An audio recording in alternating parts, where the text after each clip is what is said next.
Bonjour, aujourd'hui je vous parle des derniers jours de notre périple entre la Floride et Montréal, plus précisément du départ d'Oswego jusqu'à l'arrivée au lac Saint-Louis. Donc c'est toujours la navigation de Tipeee 2021 de Floride jusqu'à Montréal. Et si en navigation on utilise principalement des cartes électroniques, je vous montre sur une carte papier, une carte marine, le trajet que nous avons fait donc du lac Ontario jusqu'au lac Saint-Louis. Cette carte est un peu différente puisqu'elle se divise en 3 ou 4 sections. Et en haut à droite, on voit la vue générale donc, du lac Ontario jusqu'à Montréal. Arrivé à Oswego au milieu d'après-midi, on a regardé la météo et on s'est dit que ça serait peut-être une bonne idée de continuer de nuit pour traverser le lac Ontario sans avoir trop de vagues, car avec le mât en travers du pont, c'est pas très confortable comme navigation et on veut surtout pas qu'il bouge. Donc on est parti au sud du lac Ontario pour remonter. On a fait ça donc de nuit et le matin le vent avait forci plus que prévu, donc les vagues aussi. Ça devenait inconfortable et on a décidé de s'arrêter ici à Cedar Point State Park, donc côté américain. On a eu un très bel accueil, on s'est mis au ponton et on nous a dit qu'on pouvait utiliser les douches et repartir quand le vent aurait faibli. Ce qui est arrivé le soir, donc on a pu profiter de la journée pour se reposer, aller se dégourdir les pattes avant de repartir vers 7 h le soir et pour continuer vers Gananoque. Et on a ancré juste en face de la marina municipale de Gananoque parce que le plan original était d'aller à Kingston. Donc si je reprends la carte, Kingston c'est ici tout droit. On voulait faire les douanes à Kingston, remettre le mât pour pouvoir faire les 1000 îles à la voile. Mais avec la situation Covid, beaucoup de ports d'entrée sont fermés temporairement et c'est le cas de Kingston et de beaucoup d'autres. Donc après de multiples téléphones, au moins une dizaine, on a réussi à avoir quelqu'un qui nous a dit qu'on pouvait prendre rendez-vous avec les agents de la douane à Gananoque. Donc après une petite nuit au mouillage, on s'est amarré à la marina municipale de Gananoque où j'ai appelé les douanes. Et pendant ce temps, Bernie nous a trouvé un endroit pour mater le bateau. Les douanes, ça s'est plutôt bien passé, même si c'est toujours stressant. On a eu 2 jeunes agents qui ont évidemment fouillé le bateau, qui nous ont posé plein de questions. Je leur ai aussi demandé d'importer le bateau, donc on a fait les papiers pour que Tipeee puisse officiellement naviguer librement dans les eaux canadiennes, payer les taxes et ce qui va avec. Et ensuite, on a demandé à la marina pour aller faire des courses alimentaires et j'avais besoin d'aller au Canadien Tire pour quelques morceaux.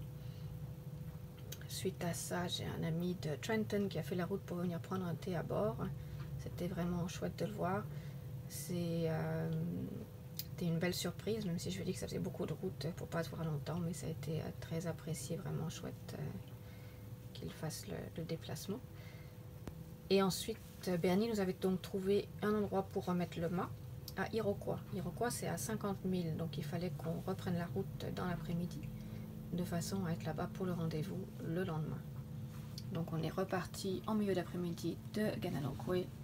On a repris le journal, hop, par ici, passé à travers les 1000 îles, ou en tout cas vu certaines. Repris par là, jusqu'à Brockville, qui est ici. Là, on a passé la nuit à Smith Island, qui est juste à côté, abrité, donc une autre nuit à l'ancrage, de façon à ce que le lendemain matin, quand on est reparti, il nous restait encore un petit peu de route, mais on a pu se rendre jusqu'à la marina de Iroquois Marina, qui est juste avant l'écluse d'Iroquois.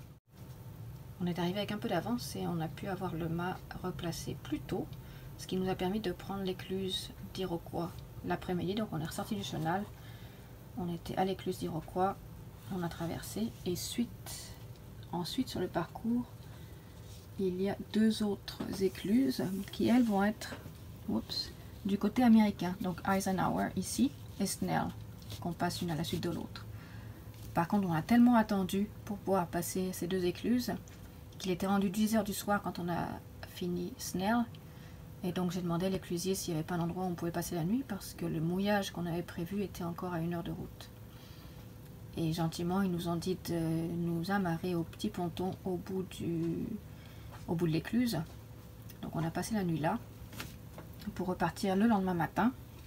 Hop, change de carte. Reprendre la route parce qu'on avait encore le pont de Valleyfield. Et le pont de Valleyfield, qui lui est du côté Québec, ouvre à certaines heures. Donc notamment à 11 h le matin et à 13 h. Et on avait prévu de prendre le pont de 13 h pour se donner un petit peu de marge. Mais finalement, Bernie a réussi à être là pour 11 h. Donc on n'a pas eu à attendre ou à s'embêter avec le courant, parce qu'il paraît que c'est pas évident de patienter devant le pont. On est passé direct à 11 h. Le pont suivant s'ouvre pas mal sur demande quand on arrive. Donc ça, c'était pas un souci. Par contre, on avait l'écluse de Beauharnois, qui est donc côté deuxième écluse côté canadien, qui elle ouvre à des heures fixes, une le matin, une l'après-midi. Donc on voulait surtout pas rater l'écluse de l'après-midi où on était enregistré.